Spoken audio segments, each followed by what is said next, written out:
Hello, everyone. I am here with Dr. Hunter Taylor. He is a graduate professor here at the School of Ed who has accomplished a substantial amount of success during his time here.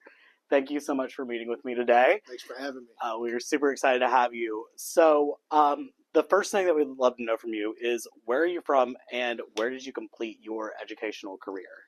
So, my parents are both educators, and my dad is probably primarily known as a football coach. And because of his career, we moved a ton. Yes. So he would go to a place, be there 3 years, and then we'd move to the next. So I actually lived in Mississippi briefly Okay. as a child, or as a baby, really. I was in Starkville, and I still made it okay. But I finished high school in a town called White Oak, Texas. It's in East Texas, about an hour west of Shreveport, Louisiana. And just it was a great school. Had good teachers, good coaches, friends, and a small, close-knit community.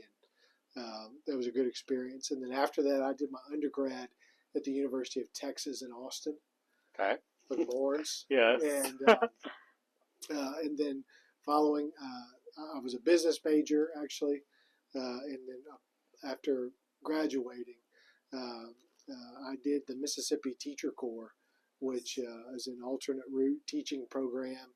Had a roommate in college that did a similar type program out in Los Angeles. And I just kind of was really moved by kind of the mission, motives for doing that type of work. And so came to Mississippi, came back to Mississippi, and I was placed in Jackson. And I was a teacher and a coach there.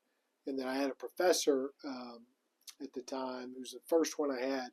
Had multiple, and some are actually still here in the building. But the main one who had founded the program, a person named Dr. Andy Mullins. Yes. And my friends and I in the program, we thought he walked on water. So that was a very moving experience to go through that program. It was really hard. I was a math teacher and taught, I think, 3 preps, and then pretty much just coached everything just because the school I was at, I think they were a little short on volunteers for doing things, and it was the right time in my life where you could spend all your time at work. Right? Yes. And so did my master's though here while I was doing that as part of the Teacher Corps, and then later on, I did 2-year stint on Capitol Hill doing a little bit of policy work for a U.S. Senator.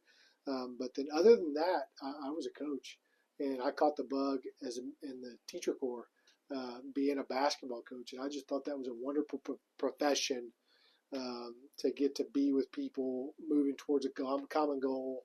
I love the game too. I loved practice. I loved all that kind of stuff, and thought I was able to make an impact. And so I did that at a couple different places in high school and college level. And while I was at Baylor coaching, worked on my doctorate at the same time. And my wife and I didn't have kids, and so I was, again, wake up early and you work on your work and all that kind of stuff. And had a great dissertation advisor, kind of mentor through the program. She's actually a Mississippian. Her name is Dr. Trina Wilkerson at Baylor University. And just had a great experience, and still coached a little bit after that, and then had an opportunity to come back here and join faculty, specifically working with the Teacher Corps at first. Yes. So after coming back to Ole Miss, you got the Presidential Leadership Scholar. Mm-hmm. Tell us a little bit about that process. What did you do with that? How did that come about? Yeah, I think when I look, it's a helpful thing, like when you're reflecting on certain time periods in your life or whatever it may be, where your productivity goes a lot higher. And most of the times when my productivity was really high, I was working with other people. That's why I love teams. Yes. If you get the right group together, there's a right set of core values, etc., what we're going after, and it's very collaborative, and then we're going after it. Like there's an ambitious side to it. And I had a friend that I actually went to UT with, and he's actually an East Texan like myself. He did it several years before me. Had wonderful things to say about the experience, and I remembered it. And then he helped kind of just wrote one of my letters, I guess, but applied for the experience. And part of it was I felt like I had done enough at that time, like most people Yes. do. I think when you're kind of early 30s or whatnot, where I felt like I could hang in the room, if you Yeah. will. I didn't feel full imposter syndrome, but I Yes. knew I was hungry to learn a lot more and an opportunity to learn from some people that just operated in a different context, but were, you know, very much trying to make an impact and do so in a certain way. I liked being in that setting, and then also I love history Yes. and a chance to hear from decision makers in our country's past about the events and what the information that they had that led up to how they made the decision, what the side effects of that were, all that kind of stuff. I thought that was super fascinating for anybody to hear when they're thinking about how they want to lead and make good decisions that impact a lot of people. And so, um, yeah, Yeah. that was the experience, and it really was. That was a transformative one, to where there are Yes. a couple friends from that being on that team, if you will, that we were really bonded, and hopefully they would say the same about me, that Yes. I've been generous with them as well, just like they were with me. Awesome. I love that. It really is a neat program that they offer. No, it is. So you talked a lot about education. Of Yeah. course, you were into athletics as well. Mm-hmm. So now you've gone on to having your own podcast Mm-hmm. with some big name athletes. Mm-hmm. So can you tell us a bit more about how your leadership in athletics began? Kind of like, how did you work up that ladder? Mm-hmm. Well, I coached for 10 years, Yes. and then my father was a coach. He still is a coach. I shouldn't say was. He's actually in his 50th season as a football coach, which is a big point of pride for him and for all of us as a family. Um, and so I think there were a lot of connections you make along the way, and people you think are doing it the right way, and you'd love to ask them a little bit more. Yes. I don't know what it is about a podcast where Yeah. people like it's not awkward to ask Yes. things you've wanted to ask them for a long time, and it feels formal. It feels like they have a way of sharing this information with a lot of people, and so there's a responsibility aspect that goes with it too. And then there's a preparation part to you as well about, it's a skill set, I feel like, to ask really good questions, and Yes. so that's a fun way to kind of get some reps in that as well. And then just a close friend in town, Chris Cutcliffe. We've been friends a long time now, since I moved here. And same way, coach's kid, and is still coaching, and just had a lot of different connections he's made along the way. But again, it's like those that same type of deal. Like he wishes he could probably ask Yeah. better questions, but for whatever reason, it's not awkward to do it in a podcast form rather than just calling somebody up. Yes, Yeah, absolutely. yeah, So, who's been your favorite guest or topic that you've discussed on that yeah. podcast? The one that was the one that sticks out immediately was one with his name is Dr. Eric Mays, Okay. and an academic. He was at the University of Arkansas when we had interviewed him, Yes. and he was doing similar work to the work of the teacher corps out there. At the time, he's no longer there. I'm not quite sure what he's doing right now, but he was very, when some people can speak with conviction, and you're Yes. like, man, this is exciting. Well, part of his story was he was a coach, but then also got into, did his graduate studies and educational leadership. It was all about opportunities and places, giving students opportunities in places like he was from. But he went to college and played at Michigan. Okay. And obviously they had a big year last year, and it was fun to text with him on I that. bet. But there's an ethos in that program where if you ever hear people reference it, they call each other Michigan men, or Yes. Michigan man, and that's like it signals to, you know whether they do or not. There's a whole set of virtues that they kind of subscribe to in their work ethic and how they view their product on the field as a team. And I remember the way he spoke about that. You could tell it was a really transformative time period for him Yes. that has inspired future actions that he still feels connected, and that he's trying to almost, spur on that work towards other things. But he had this Yeah. one line that he mentioned about the strength coach that was there longer than any other staff member. And the strength coach, he said, had coached more Michigan men than anybody else in that building. And he said there was a saying he used to say when they would do conditioning. He said, "Take it wide." And so a lot of people think about, there's a line, I'm going to run to the line, step on the line, then come back. And it's almost like you're signaling, I don't want to be somebody that would ever cut a corner, and I wouldn't touch the line. His thing was, we're not going to just take the line. We're going to take it wide. So I'm going to do that much more. Yes. And so there was that. And just the way he spoke about it, I was like, this is extremely fascinating. It helped me understand a friend that much better. I remember that one the most.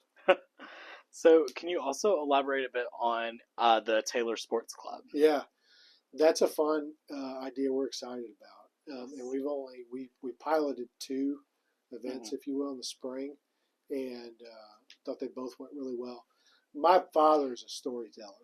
Yes. And a big personality. And, like I think the older you get, there's certain memories you have when you're a kid that you cling to a little bit more. And I remember being, it was always around Christmas time.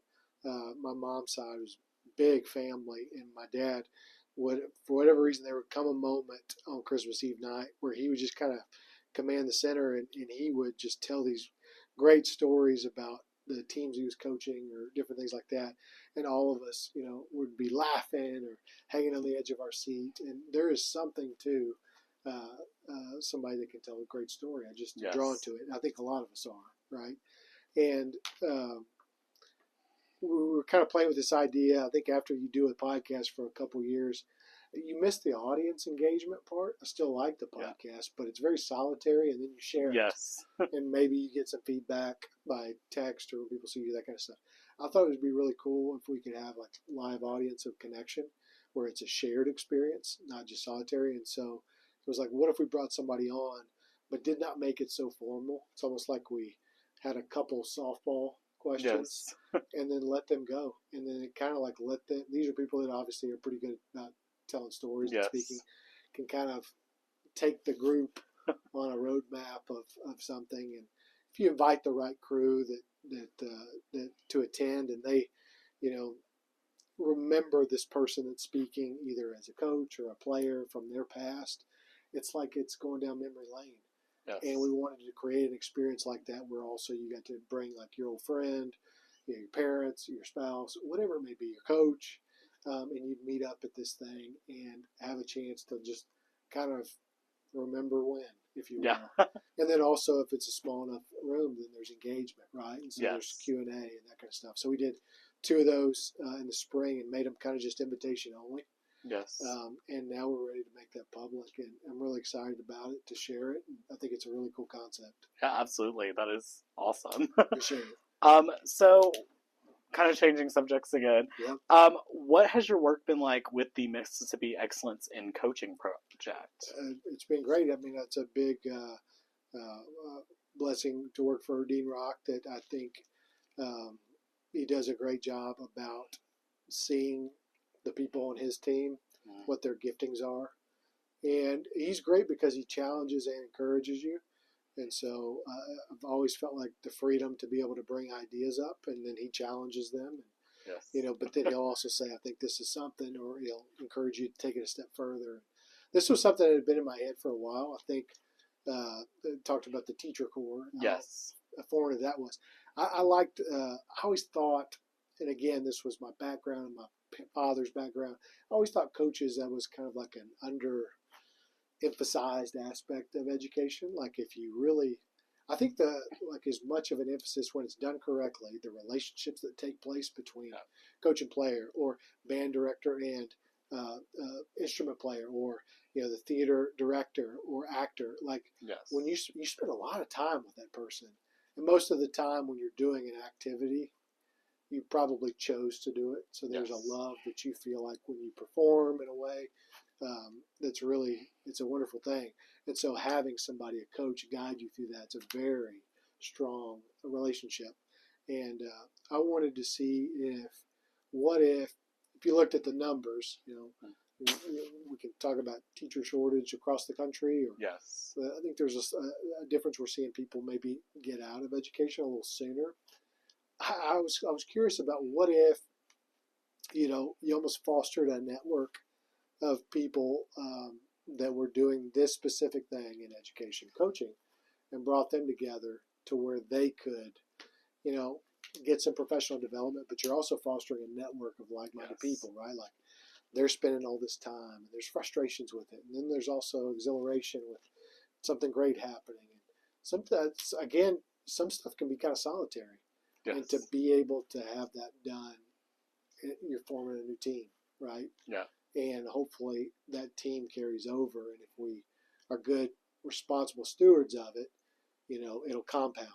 And now we have classes of coaches that are doing this work across the state. Yes. That are being generous with each other. That I think it can prolong careers. Absolutely. And I think also idea generation that comes out of being able to share with somebody maybe in a different context on the other side of the state, doing a different sport. Yes. You learn a different way of doing it and handling a different situation, whether it's with a player or a parent or whatever it may be. So we're in year 3 of this work right now. I'm really proud of it. And, hopefully we still haven't seen the great benefits that'll come by being faithful with it. Yeah, I think it's such a great program because, so much of this career is connections and having those people they can reach out to. So getting something like that established, I think is just phenomenal.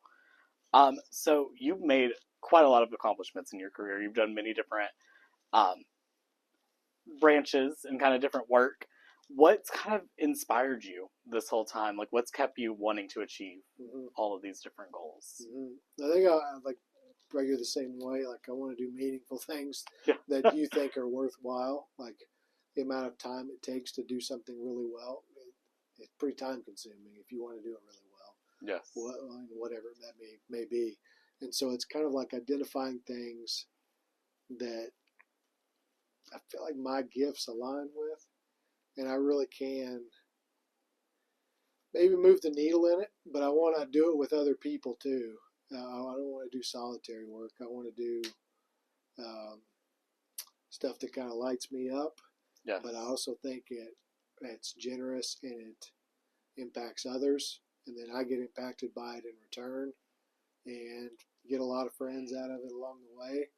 And it's creative too. Yes. And I think creativity's a really good, one of the good, maybe antidotes to burnout.